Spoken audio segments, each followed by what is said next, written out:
बताएंगे ये भी खबर विस्तार से आपको, लेकिन सबसे पहले आज की प्रमुख खबर की बात करते हैं न्यूज पंच पंजाब की, जहां किसानों के ऐलान के बाद में अब मान सरकार एक्शन मोड में नजर आ रही है। दरअसल आपको बता दें कि किसान नेताओं के घर पुलिस ने दबिश दी है और कई किसानों को हिरासत में भी ले लिया गया है। दरअसल पंजाब में अपनी मांगों को लेकर किसान प्रदर्शन कर रहे हैं और 5 मार्च को चंडीगढ़ में धरना देने का भी फैसला किया गया।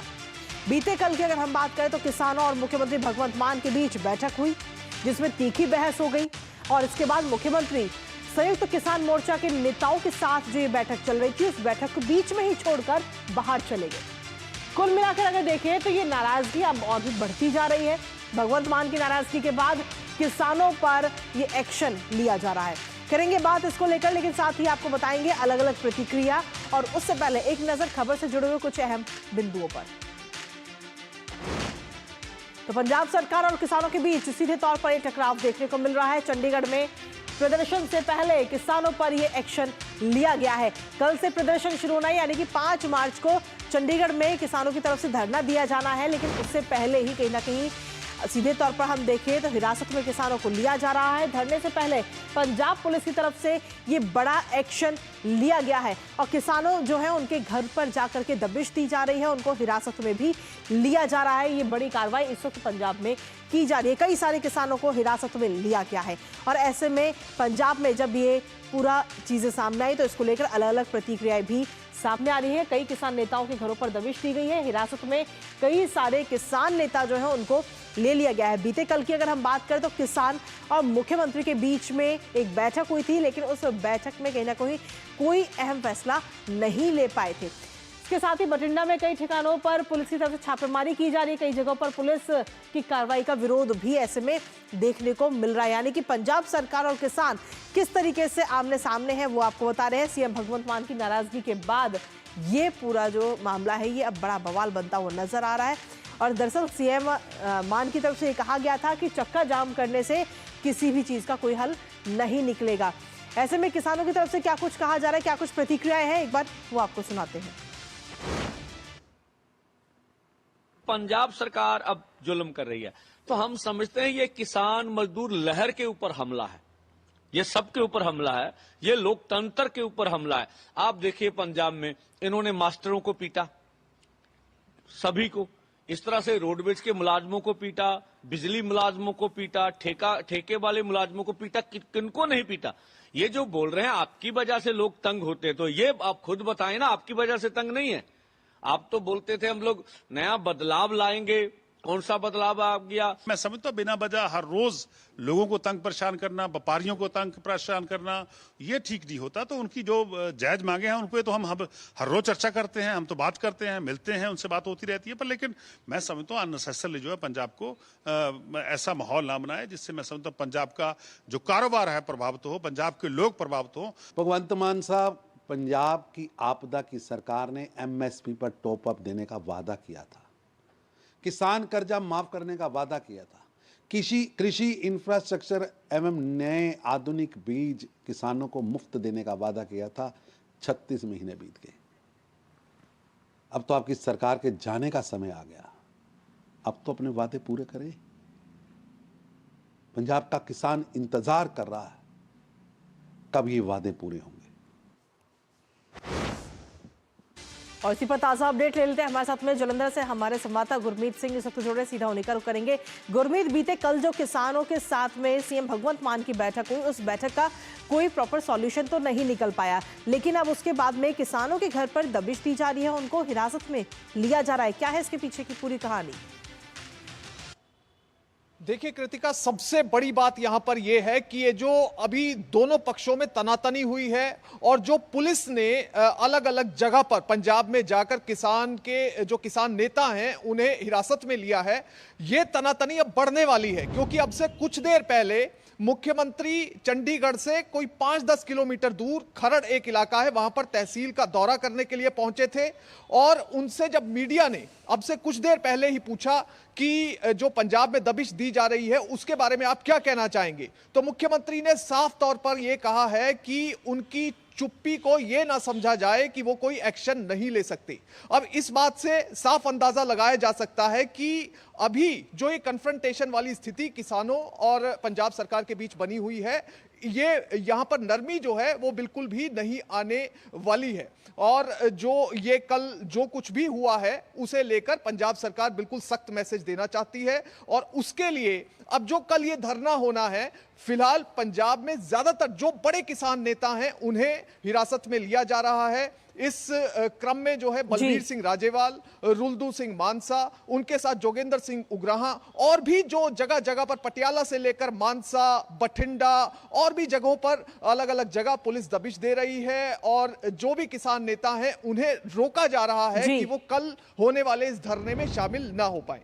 ठीक है, फिलहाल बहुत बहुत शुक्रिया गुरमीत, तमाम जानकारी और अपडेट्स हमारे साथ साझा करने के लिए। इस खबर पर अपनी नजर बनाए रखिएगा। और इसी के साथ अपने न्यूज पंच में आगे बढ़ते हुए अगली प्रमुख खबर का रुख कर लेते हैं। महाराष्ट्र की राजनीति से जुड़ी अगली खबर, जहां काफी उथल पुथल इस समय नजर आ रही है।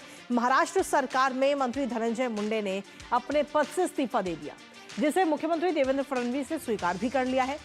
दरअसल बीड़ जिले के एक गांव के सरपंच संतोष देशमुख की हत्या के मामले में धनंजय मुंडे के करीबी वाल्मीकि कराड को मास्टरमाइंड बताया गया, और इसके बाद से ही धनंजय मुंडे पर अपने पद से इस्तीफा देने का दबाव था।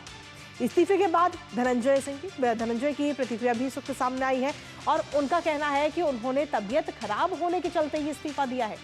अपने संवाददाता से करेंगे बात, लेकिन उससे पहले आपको दिखाते हैं सरपंच हत्याकांड की पूरी टाइमलाइन कि आखिर कब कब और क्या कुछ हुआ है।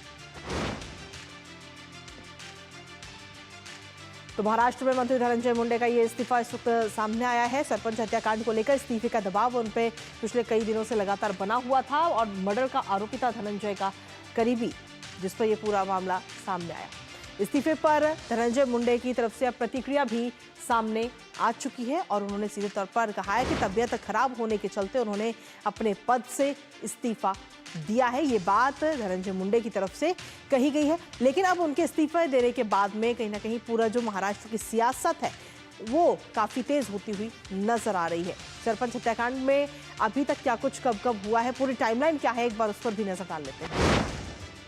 तो जहां आपको बता दें कि 29 नवंबर 2024 यानी कि पिछले साल जब विंड मिल कंपनी के कर्मचारियों का अपहरण किया गया था, और तब से ये पूरा मामला जुड़ा हुआ है। बदले में 2 करोड़ रुपए की फिरौती उस दौरान मांगी गई थी।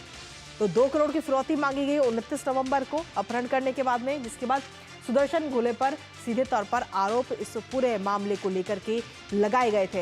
हालांकि साथियों के साथ मासाजोग गांव की फैक्ट्री साइट पर आरोपी वहां पर पहुंचा था, जो इस पूरे मामले का जो मुख्य आरोपी है, और साथ ही वहां मौजूद गार्ड और कर्मचारियों पर हमला उस दौरान वहां पर किया गया था। और इस हमले के बाद अगर हम देखें 6 दिसंबर को जो ये हमला हुआ, उसमें सरपंच देशमुख की तरफ से बीच बचाव इस पूरे मामले पर किया गया। इस पूरे मामले को सुलझाने की कोशिश उनकी तरफ से की गई, जिसके बाद 7 दिसंबर को सुदर्शन घुले को पुलिस ने हिरासत में लिया, उनको अरेस्ट किया गया। सुदर्शन घुले वाल्मीकि कराड का काफी करीबी बताया जाता था। कि जो घुले है वो वाल्मीकि कराड का काफी करीबी है, बेहद करीबी है। कराड मंत्री धनंजय मुंडे का बिजनेस पार्टनर है। तो किस तरीके से धनंजय मुंडे के साथ कराड की, या यूं कहेगी याराना था या बिजनेस पार्टनर। इसके साथ ही अगर हम देखें तो घुले जमानत पर बाहर भी आ गया था अगले दिन, यानी कि 7 दिसंबर को ही वो बाहर भी आ गया जमानत पर, और घुले ने पहले सरपंच देशमुख की कार को रोका। 9 दिसंबर की पूरी कहानी आपको बता रहे हैं, जब पहले सरपंच की कार को रोका जाता है और फिर सरपंच का अपहरण किया जाता है। और उसके बाद में अगर हम देखें तो सिर्फ अपहरण तक ही मामला नहीं रुकता है, कुछ घंटे के बाद ही सरपंच देशमुख का शव बरामद किया जाता है, वो शव मिल जाता है, जिसके बाद में ये पूरा मामला सामने आता है। हालांकि इसको लेकर 10 तारीख को यानी कि 10 दिसंबर को मासाजोग गांव के लोगों ने काफी प्रदर्शन भी उस दौरान वहां पर किया था इस पूरे हत्या को लेकर के। साथ ही आरक्षण की मांग कर रहे मनोज जारंग का भी इस पूरे मामले में कहीं ना कहीं साथ मिलता हुआ नजर आया। तो इसके बाद में 11 तारीख को पुलिस ने ये पूरा मामला दर्ज किया था, और 11 तारीख को इस पूरे मामले की जांच शुरू हुई थी, जिसके बाद में 31 दिसंबर की अगर हम बात करें तो वाल्मीकि कराड और साथ ही 6 गुर्गों की मकोका से गिरफ्तारी भी हुई गई है। अब इस पूरे मामले पे कहीं ना कहीं महाराष्ट्र की सियासत में काफी तेजी और उथल पुथल देखने को मिल रही है। एक बार नजर डाल लेते हैं कि क्या कुछ प्रतिक्रिया अभी तक इस पूरे मामले पर सामने आई है। तो आपको बता दें कि महाराष्ट्र के मंत्री धनंजय मुंडे ने आज अपना इस्तीफा दे दिया है, ये बात कही गई है। साथ ही पिछले 3 से 4 दिनों से सरपंच की हत्या के दौरान जो तस्वीरें आई उसको लेकर के, और साथ ही कहा गया कि ये सरकार बर्खास्त तो होनी चाहिए, यानी कि सरकार को लेकर के कई सारी बातें अब नजर आ रही हैं। तो सीएम फडणवीस की तरफ से कहा गया है कि मैंने इस्तीफा स्वीकार कर लिया, क्योंकि जब इस्तीफा दिया गया तो सीधा उनको ये इस्तीफा दिया गया था। इसके साथ ही आपको बता दें कि जितेंद्र की तरफ से कहा गया है कि उन्हें देखकर परिवारजनों को लेकर के दुख होता है, और उन्होंने कहा कि ये जो तस्वीरें सामने आई हैं वो दिल दुखाने वाली हैं, जो तस्वीरें इस पूरे मामले से जुड़ी हुई सामने आई हैं।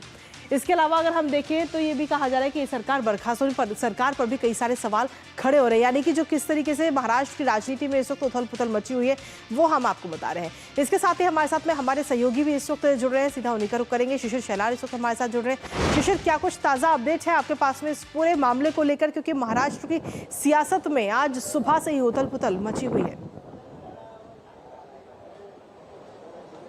बिल्कुल, देखिए इस वक्त अगर देखा जाए महाराष्ट्र में, तो महाराष्ट्र के कैबिनेट मंत्री धनंजय मुंडे का जो है वो इस्तीफा ले लिया गया है। कारण जिसे हमने देखा अपनी न्यूज में कि किस प्रकार से एक पूरा षड्यंत्र रचा गया था और इसमें कई सारे लोगों के नाम शामिल थे, लेकिन सबसे महत्वपूर्ण नाम इसमें शामिल था आरोपी नंबर 1 जिसके चार्जशीट पे भी नाम है, वो है वाल्मीकि कराड। क्योंकि वाल्मीकि कराड धनंजय मुंडे के काफी बेहद करीब थे, बिजनेस पार्टनर्स भी कहा जा रहा था। विपक्ष की तरफ से आरोप लगाए जा रहे थे कि वाल्मीकि कराड और धनंजय मुंडे के काफी घनिष्ठ संबंध थे। ऐसे में ये कहा जा रहा था कि कहीं ना कहीं धनंजय मुंडे इस केस में जो है अपना इंटरफेरेंस करेंगे, शायद प्रेशर डालेंगे, और इसीलिए उनके इस्तीफे की मांग विपक्ष यहाँ पर कर रहा था। हालांकि सत्ता पक्ष भी ये दलील दी गई थी कि इस पूरे प्रकरण की निष्पक्ष जांच जारी है, एसआईटी को गठित किया गया है और एसआईटी के जरिए कुछ आरोपी को पकड़ा भी गया। हालांकि कुछ आरोपी इसमें जरूर इस वक्त फरार है। दूसरी बात इसमें यह भी कही गई थी कि अगर जरूरत पड़ी तो जाहिर सी बात है जो बड़े नाम होंगे उन पर भी जो है कठोर शासन उन पर भी किया जाएगा। इस बारे में खुलासा जो है मुख्यमंत्री देवेंद्र फडणवीस ने कई बार किया था।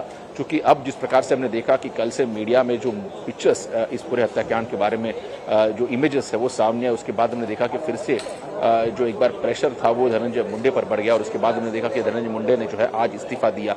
हालांकि इस इस्तीफे के बाद जो उनकी पार्टी है एनसीपी, अगर देखा जाए अजित पवार गुट की तरफ से भी एक निवेदन सामने आया है। उन्होंने सोशल मीडिया पे डाला है कि चूंकि नैतिकता के आधार पर जो है धनंजय मुंडे इस वक्त इस्तीफा दे रहे हैं। अब तक उनका नाम इस प्रकरण इस घटना में जो है किसी भी तरीके से जुड़ा हुआ नहीं है, लेकिन चूंकि वो मंत्री है और उनके साथ कुछ लोगों के नाम जुड़े और इसलिए नैतिकता के आधार पर ये इस्तीफा जो है धनंजय मुंडे ने दिया है। इस प्रकार से बयान जो है पार्टी की तरफ से भी आ चुका है। तो जाहिर सी बात है स्पष्ट हो रहा है यहाँ पर महाराष्ट्र सरकार की तरफ से भी कि ऐसी कोई भी घटना जो होगी उस पर जो है सरकार कोई जो है किसी भी प्रकार का जो इंटरफेरेंस नहीं करेगी। लेकिन जो अगर देखा जाए इंटरफेरेंस के साथ साथ, लेकिन जिस प्रकार से उसको प्रामाणिक तरीके से करने की जरूरत होगी सरकार उस पर कार्रवाई जरूर करेगी।